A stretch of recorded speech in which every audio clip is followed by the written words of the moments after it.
नमस्ते ताई, नमस्ते. कशा आहात? छान. तुमचं नाव सांगाल? मीरा देसाई. कुठून आला तुम्ही? कराड.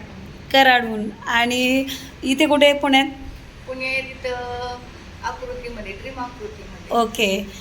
कसं वाटलं माझ्या पार्लरमध्ये येऊन? खूप छान. तुम्ही इतकं छान प्लकिंग केलं. हे आयुष्यातला माझा पहिला अनुभव आहे की जराही दुखलं नाही प्लकिंग. म्हणजे ओके. असं पण प्लकिंग होऊ शकतं हे मला आता कळालं. आणि आज क्लीनअप पण खूप छान झाला आणि हे मसाज पण छान केलं. चेहऱ्याचा ग्लो पण छान आला. हो, आणि पण खूप मस्त तुमचं बोलणं पण छान आहे, असं फ्रेंडली. थँक्यू. काम पण खूप छान आहे तुमचं. मग आता नेक्स्ट तुम्हाला आता अवनी ब्युटी पार्लर माहिती झालेलं आहे. नेहमी येत राहावा. आणि कोइन्सिडेंटली हे गावाले पण आहे. नवीन भेट झाली, पण खूप छान वाटलं गावकऱ्यांशी भेटून. खूप छान वाटतं, खूप आनंद वाटतो. एक वेगळाच आनंद असतो गावाकडच्या लोकांना भेटल्यानंतर. आज प्राऊड फील होतं की आपल्या गावाकडनं एवढं लांब इथं राहायला आल्यानंतर एखादी ती व्यक्ती भेटणं म्हणजे आईसारखा सहवास म्हणा की गावाकडची ती ओढ म्हणा, ती ओढली जाते आपल्याकडची लोक भेटल्यानंतर. आणि ऋणानुबंध अजून चांगले व्हायला हे होतं.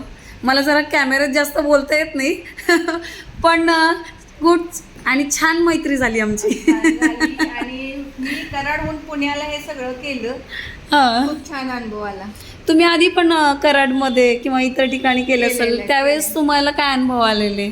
त्यावेळेस खूप असं थ्रेडिंग हे प्लकिंग करणं इतकं दुखायचं, इतकं टोचायचं, ते सुई टोचल्यासारखं. बरं. पण इथं अजिबात कळालं नाही. प्लकिंग झालेलं पण कळालं नाही. एकदम मी तुम्हाला विचारलं पण तुम्ही दोरा वेगळा यूज केला किंवा काय. काल पण असंच ते एक कस्टमर आलं होतं, ह्याच विषय चालला होता.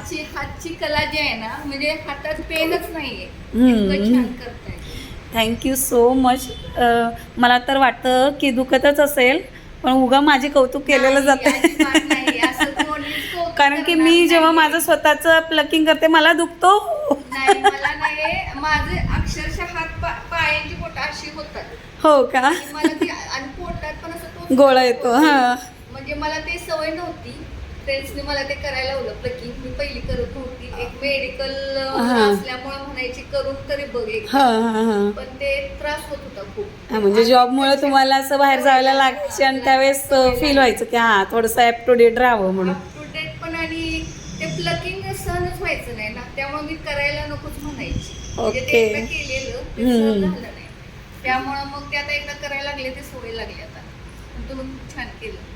Thank you so much madam. Thank you. पुन्हा एकदा सगळ्यांना मला असं सांगायचं आहे, नेहमी या, सतत या, फोन करून या, कृपा करून. कारण इतरचं ट्रीटमेंट चालू असताना मध्ये कोणाला घेता येत नाही. आणि मला असं वाटतं की मी तुम्हाला वेळ देते आहे, मी तुमच्याकडनं 4 पैसे घेते आहे, ट्रीटमेंट देते, तर ट्रीटमेंटला योग्य वेळ देणं गरजेचं असतं. त्यासाठी फोन कळलं? करून आलो. त्याच्यासाठी फोन करून या please. Thank you so much everybody. Bye.